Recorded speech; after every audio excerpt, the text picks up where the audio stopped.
Hello, Vaibhav. Thanks for joining to today's video podcast of Product Manager Thought Collectives. I would love to kind of start with my signature question, which is, how would you introduce yourself as if you were catching up with an old friend? What are some recent updates of yours? Maybe life changes? Anything. What you are into, TVs, books, or something? Yeah. Hey Yang, thank you so much for having me on your podcast. It's a little intimidating, but yeah, let me start with this prompt of yours. Uh, so I started my professional career as a software developer at Oracle. So maybe let's say I'm introducing or catching up with somebody I used to work with at Oracle, right? Um, so At Oracle, I was a little frustrated because I used to work on back-end enterprise software, which had like multi-year cycles, and it was constant bug fixing. And that's how probably my Oracle friends remember me. So I'll tell them that I chose to pursue an MBA post Oracle. The primary reason for doing that was I felt it could open up more opportunities for me. For instance, you could maybe work at Procter and Gamble in the marketing department, or you could be in a financial services company, and that choice was very exciting for me. Post my MBA, I joined a IT services firm as a chief of staff for the head of insurance vertical within that company. I learned a lot around how different functions work together, and then decided I wanted to be in sales, so I slowly transitioned from the chief of staff role into sales. Oh, And I didn't know you have a sales background. Okay. as in it was for 6 months, and I realized sales is difficult. Mm, And at that point of time, and this is 2014, startups were taking off in India. hmm These are startups like Ola, Flipkart, and there was a buzz and excitement about working hmm in startups. And I wanted to be part of that journey. And I felt like my background, I could be a product manager. I couldn't go back into software development because I'd lost mm, touch. But I decided to get into product management. And this is how I ended up in a company known as Bloomreach. hmm Bloomreach at that point of time was an on-site site search company. So let's say if you've been to neimanmarcus.com or target.com, Yeah. the site search there could have been provided by Bloomreach, or the recommended Oh, products uh, okay. could have been provided by Bloomreach. So again, a great experience there. And then in 2017, I moved to the US. I left my job hmm with Bloomreach, found a Mm, job with Microsoft in their ads division. Then it hmm was known as Bing Ads. Now it's called Microsoft Ads, exactly the same company and team, just a different name. Uh, hmm and then I moved to Pinterest in 2021, and I'm happily and gainfully employed at Pinterest at the moment. That's amazing. Thank you, Vaibhav. I think you kind of covered my second question, which is your origin story to product management in the US. So if I have to summarize kind of your origin story journey, is that you started as a software engineer, Mhm. and then you pursued an MBA, and Right. then you went into sales, and then magically, a chief of staff sales, you transition into product management, That and is then right. you relocated from India to US, which is, I feel like that's not a common way. Like I came to US because of school, so you came to US because of work, which is amazing. Right. And then because of Bloomreach, and then you came from India back, come to US, and then you joined Microsoft, and then the most recently you joined Pinterest, and it's been 2 years. Yeah, a little over 2 years now. Almost okay, almost 2.5 years. Nice. So you have worked with a lot of big names, right? Like Oracle, Microsoft, now Pinterest, and then you also have worked at startup, as you said, in India. The startups Right. were booming, right? So how do you navigate politics at big corporations like Microsoft and Pinterest versus, maybe smaller companies that you have been at? And then also, what are some major cultural differences between companies in India versus US? Maybe even the same company, Bloomreach. Do you see like a lot of big cultural difference? Right. And maybe, yes, I can take the cultural differences first and then navigating bigger versus smaller companies. So there are, yes, definitely cultural differences, and it stems from like the people working in those places. For instance, one big difference is it's very communal in India. Like sometimes, like whenever you have lunch break, you go out as a group for lunch. In the US, it's much more individual. Like sometimes, yeah, you do have some people going for lunch in groups, but oftentimes I've seen people having lunch at their desks and not stopping for work. Also, the discipline around work life boundaries is more blurred in India. You'll have people coming in little late and also staying till late. In the US, I have seen people being very particular about leaving work around 5 or 6. You don't find many people staying back beyond 6. Uh, but other than that, I would say like within the same company, the companies ensure the same culture and values are respected and uh, propagated. So beyond like these small differences, I haven't seen a lot of um, major differences in the same company. One thing that used to bother me in India was evening calls with my US colleagues. So Bloomreach had an office in the US, and all of our customers were either in Europe or in US. And after coming back from office, I used to like have dinner, and then from 8:30 or 9, you start your evening sync ups with your team in the US. And that takes away all of your flexibility of spending that evening with on whatever you want. You can't go for a movie show, you can't go to play tennis or badminton, uh, and that happens for like people in the US as well. But that's Yeah, a yeah. very big, my biggest pet peeve of working with cross geo teams. Yeah, yeah, definitely. I remember, so when I was at PayPal, I had meetings with India and China, but one of the VP kind of frame it as a way that it actually provides a sense of peace and security that you have global reach, 24/7 if there's an issue. Like, okay, that's one way to look at it. Right, But on an individual level, people take turns. Like sometimes evenings for India, sometimes evenings for US teams. But right. I can understand there will be some frictions added kind of to your daily life. That's So you talked about cultural differences. What about politics? Right? Do you find the big companies have bigger politics versus smaller companies? right. So at bigger companies, and I've only worked at Microsoft and Wipro and Oracle. Hmm. At Oracle, I was a very tiny cog and didn't have much insight into how the company functions. I was asked to do stuff and I did that. Based on my very recent experience with Microsoft, it seems like larger companies are more top down. So it's like the larger companies are playing chess, they've made strategic moves, and now your job is to make sure those uh, things come to fruition. Let's say if we want to, like Microsoft wants to enter into this new area, then it's your job to make sure you're successful in that area, right?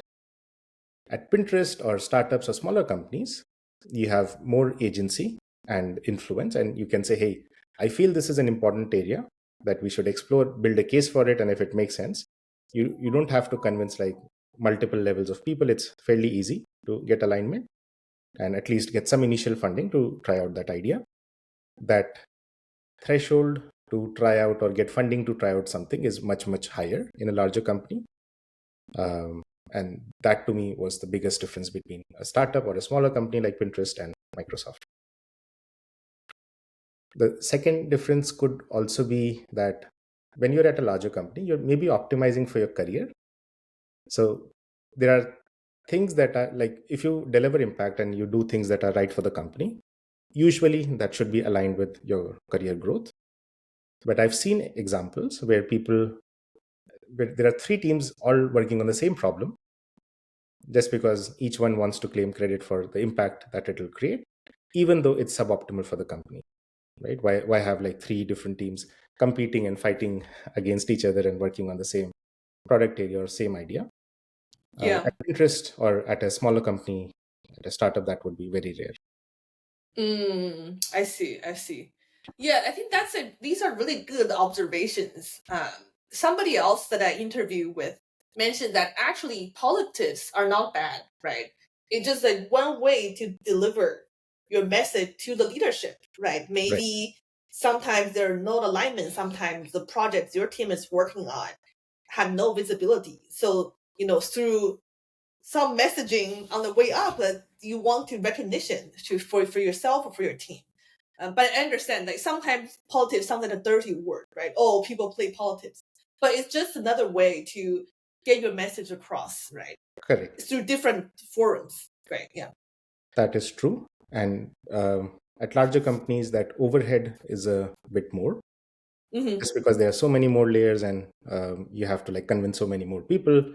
And there are, like, let's say there are three different functions or stakeholders that you want to convince. At a larger company, you'll have to convince multiple levels of the different functions. So it compounds the work that you have to do. So there's this Yeah. communication burden or overhead at larger companies. Yeah. Yeah. Definitely.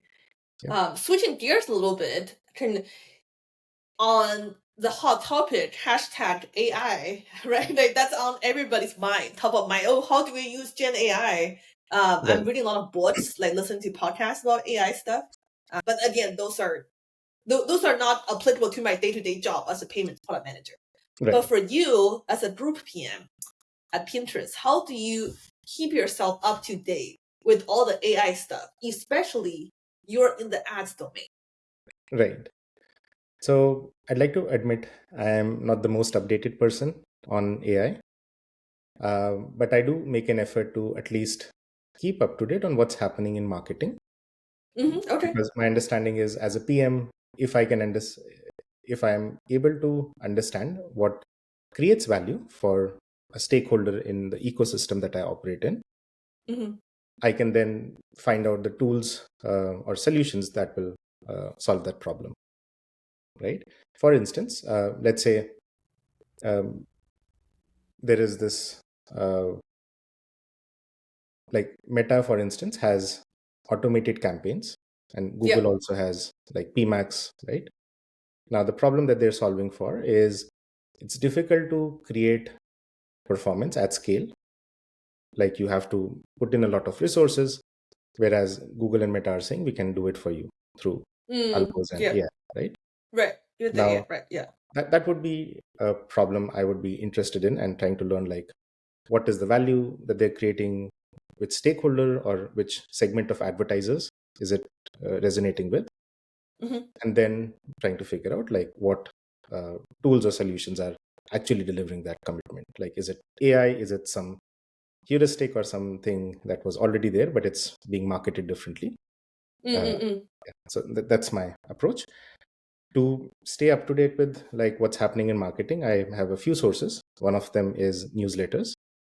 So Yeah. there's this newsletter by Avinash Kaushik called the Okay. Marketing Analytics Intersect. It's great. It deals with marketing and attribution problems.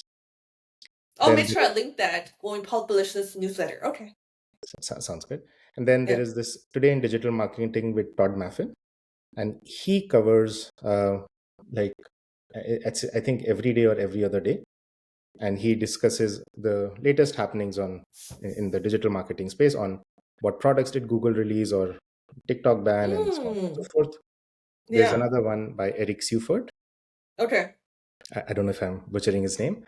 And then there is the Privacy Pulse by a person called Jared Moscow. He is with the IAB, and that has a very good summary of everything that's happening in the privacy world or compliance world that may impact advertising. So it's very easy for me to like go and refer to that resource and then be up to date on what's happening around the world. Twitter, incidentally, has quite a few people from the ad tech domain that do share That's it. insights. Yeah. Yep, Yeah. I love browsing that. And then a lesser known resource that I find very useful is you have these investment research reports being published. Mm. We have access to some of them at Pinterest, and I'm pretty sure most companies have some access. hmm So these are investment research analysts that are analyzing a company's business and sharing, okay, this new product that they released, is it resonating or not resonating? What's the impact it's creating? So Mm. it's going further from just the marketing claim to actually understanding how a new product release or an existing product is contributing to real value for that company or its customers. And that commentary is super valuable. Similarly, one can also go through investor reports, let's say for Meta or Snapchat or other companies, and that's also super valuable.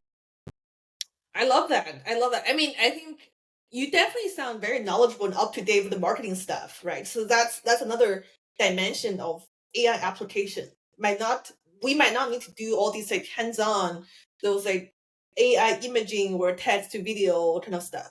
Right, But at the core, it's about marketing and then how to better serve ads. And then you are up to date with those domains. I think right. that's very knowledgeable, very helpful as well. Okay, got Yep, it.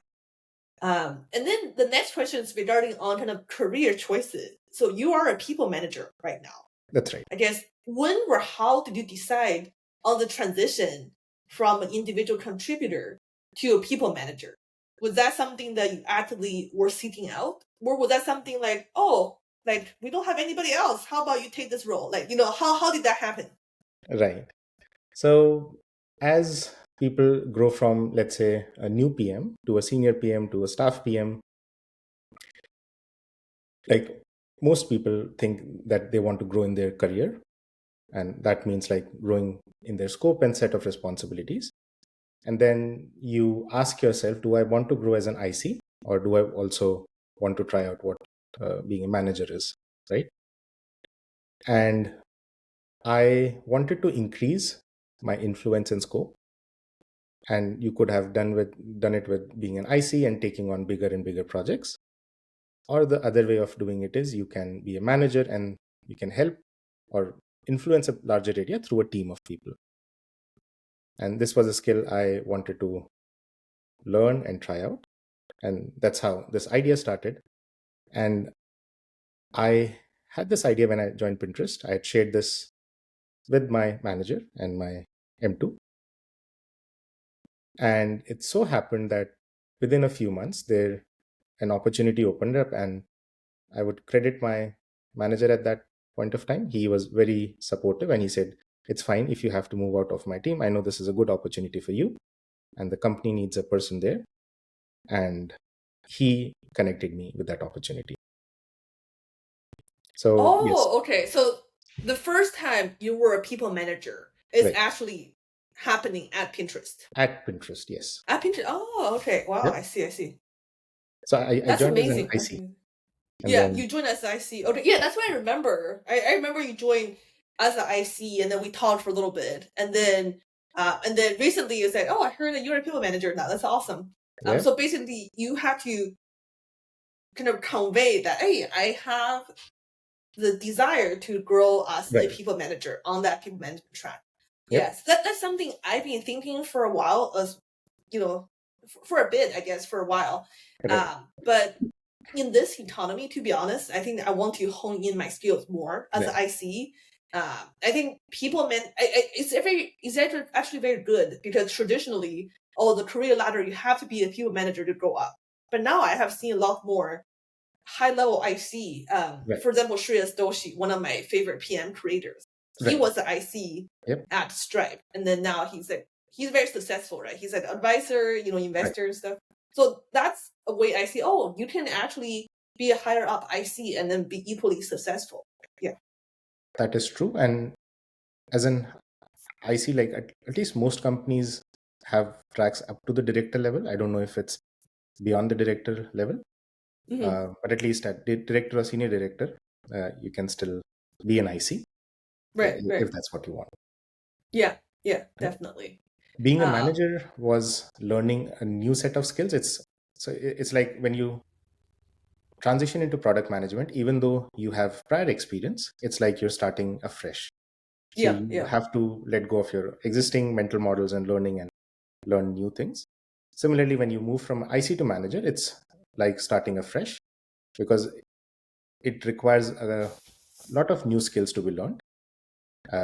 And yeah, that's where like many new managers struggle. Yeah, definitely. It's like you have to start from scratch again, right? Yep, What got you here will not get you there, right? So it's a different skill set for sure. that's right. One last question is, what are some advice you have for people who might want to move to a new country or for you a new continent to be a product manager? Right. And I can maybe reference my transition from India to the US. Hmm. And I didn't mention this in our podcast yet, but so I moved to the US because my wife got an opportunity in the US. So Oh, she okay. is an engineering manager at Microsoft. Hmm. She got an internal transfer opportunity. Mm. And I said, I'm getting in the opportunity to experience a new culture. Yeah, yeah. Most of the big companies are based there, so why not? And Hmm. this is how I ended up in the US. I left my job at Bloomreach in India, and then Mm. I did my job search in the US. Um, Oh, okay, okay. and it was hard. Yeah, yeah, yeah, definitely, yeah. And unfortunately, the job market right now isn't great.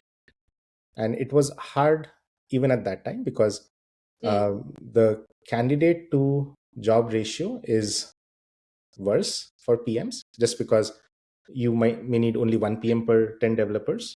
And That's the correct. Right, right, right. number of Yeah. people who want to apply or are eligible to apply for PM jobs are much higher because you don't need like an engineering background to apply for a PM job. So if you're a developer or if you're a like you have a different educational background, you're all eligible for PM jobs, right? So if I was doing the same thing, I would probably maybe not consider moving to the US today. Okay. Okay. Um, Yeah. Mostly because I've seen like many people who are graduating from universities Mm. and they're finding it very hard to find an opportunity in product management or related areas or even product Yeah. marketing. Yeah. Even people who are graduating as software developers are finding it hard. Yeah. But let's say if you have prior experience in India and you have a few brand names on your resume, that makes a job search easier. Yes. Or if you Yes. can somehow, like, if you have a very good network, like I had friends from my engineering college who could vouch for me, and they are employed by companies in the US. Mm-hmm. They could get me a referral and get me an interview in good Mm. companies like Google, Meta, and so on. Yeah. And that helped me finally get a job. But if you don't have a pre-existing network or you don't have brand names on your resume, it's going to be very difficult if you move to the US today and Right. Right. want to find a job as a PM. Yeah. Yeah. These are really practical advice. I agree with you wholeheartedly because there are a few different ways to move to a new country, right? Right, People came for school, right, because of family reasons, like you did, or because of internal. They have to relocate because maybe the old office shut down, where the company really wants people to come to a different country. right, And then in this economy, it's better to have accumulate experiences based wherever you are, and right, then you could try from these different routes. But I agree. I think even domestically for people within US, the job market is challenging. But um, that is I right. think it's getting better. Actually, we'll probably have a separate video podcast since I changed job twice last year, and I Yep, could tell from my personal experiences the job market is so much better. right. But that's a topic from a different time. Yep. Thank you so much, Vaibhav. I'm going to stop recording right now.